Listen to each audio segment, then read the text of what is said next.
혹시 나는 무조건 내 아이를 아이비리그 보내고 싶다. 나는 한 30일만 보내도 된다. 오케이. 그 마음가짐 꼭 끝까지 가지시길 바랍니다. 나는 50이도 괜찮다.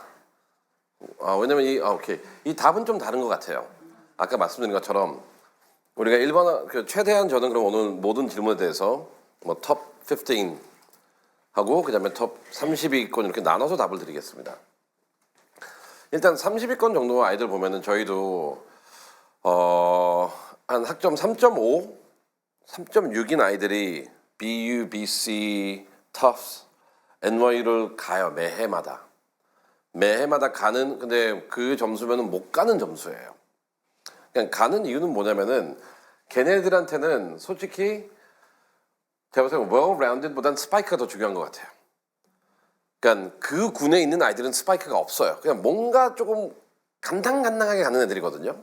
그래서 뭐 한 영역에서 봉사든 예능이든 체육이든 공부든 연구든 캠프든 뭐 하나만 조금 이렇게 잘 돼 있으면은 그 학교는 좀 가능한 것 같아요.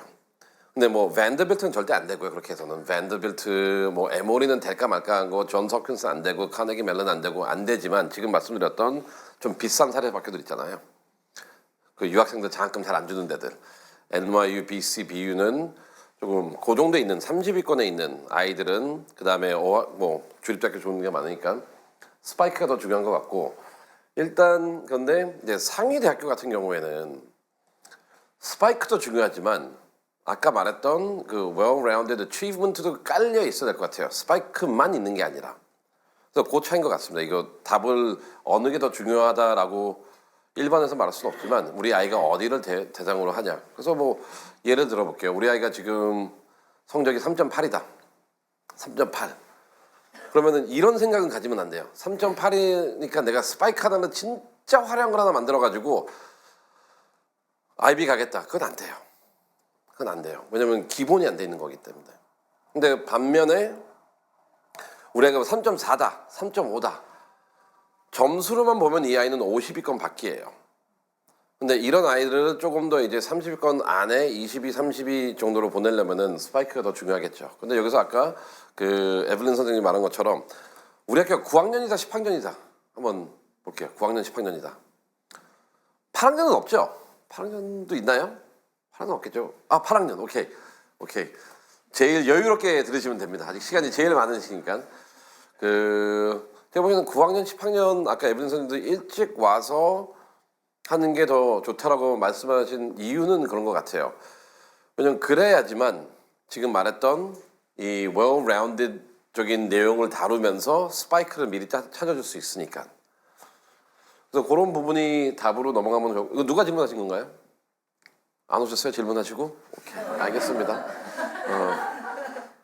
오케이. 한 분야, 이분은 되게 비슷한 질문을 했어요. 한 분야를 파는 것이 맞는 건지 아니면 well-rounded 학생으로서 좀 브로드하게 나의 패션을 접근해야 하는 게 맞는지. 그런데 요거를요,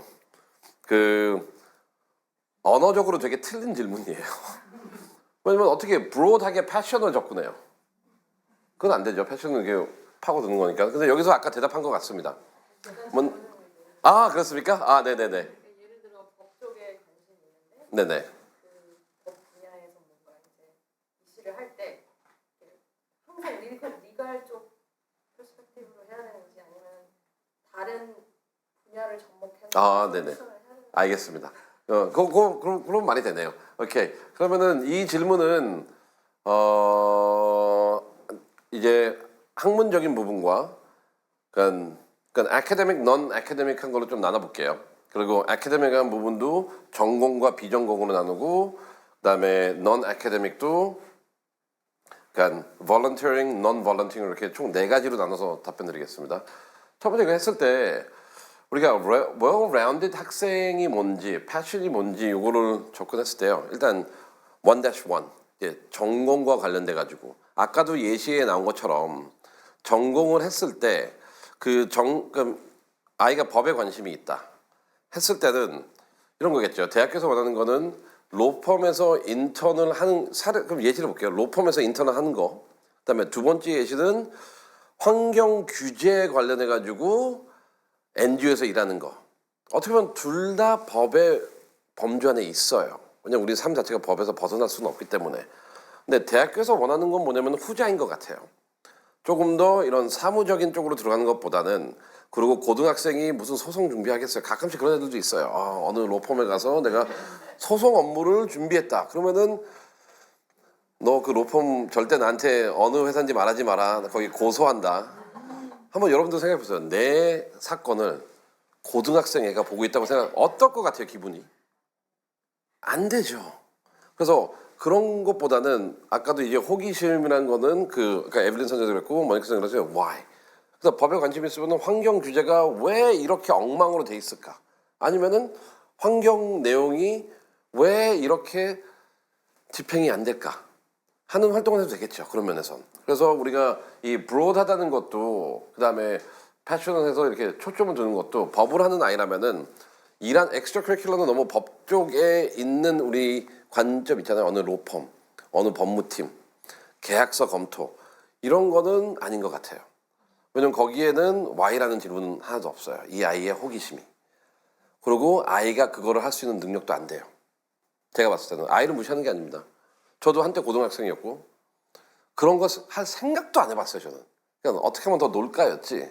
어떻게 하면 더 이제 숙제를 끝내놓으면 뭐 집에서 터치하는 게 없으니까 숙제 끝나고 뭘 해야 될지 그런 거 갖고 이제 근데 더 중요한 건 이 부분이에요.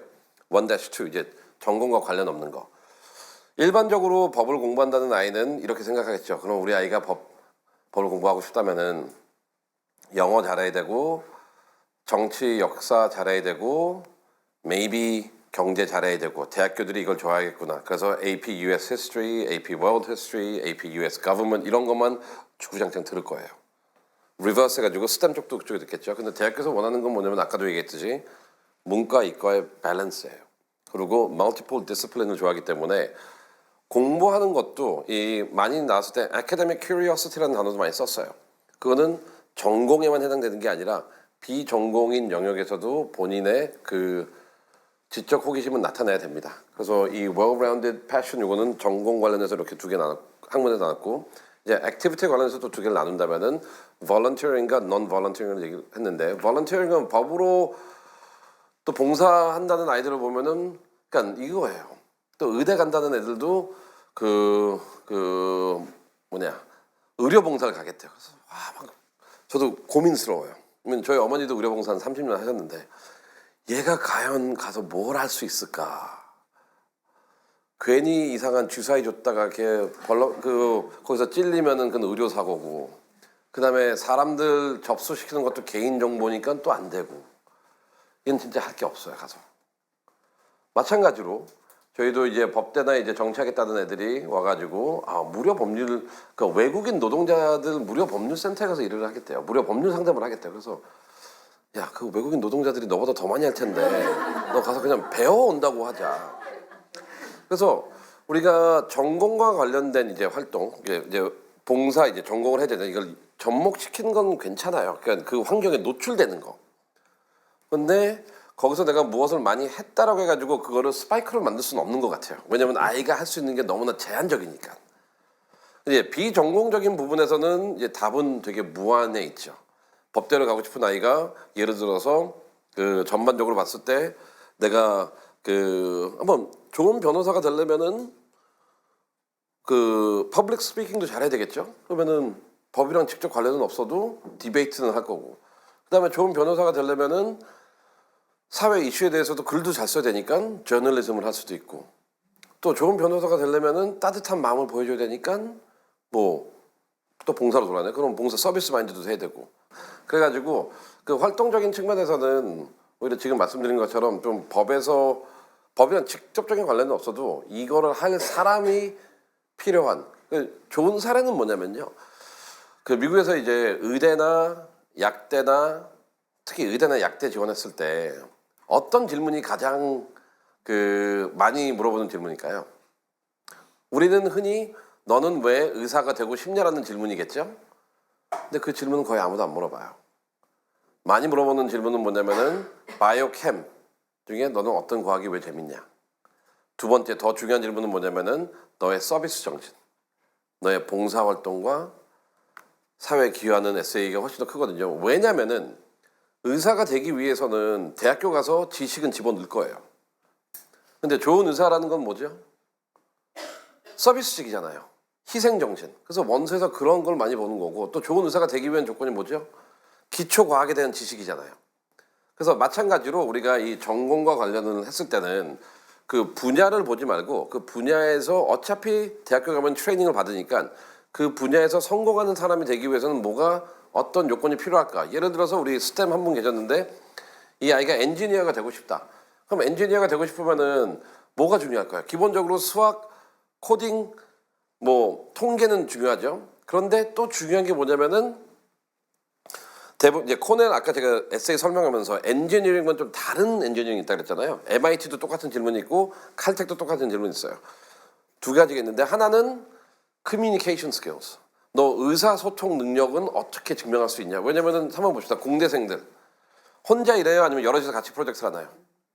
여럿이서 같이 하잖아요. 그러면 그 안에서 의사소통 능력이 필요할 거잖아요.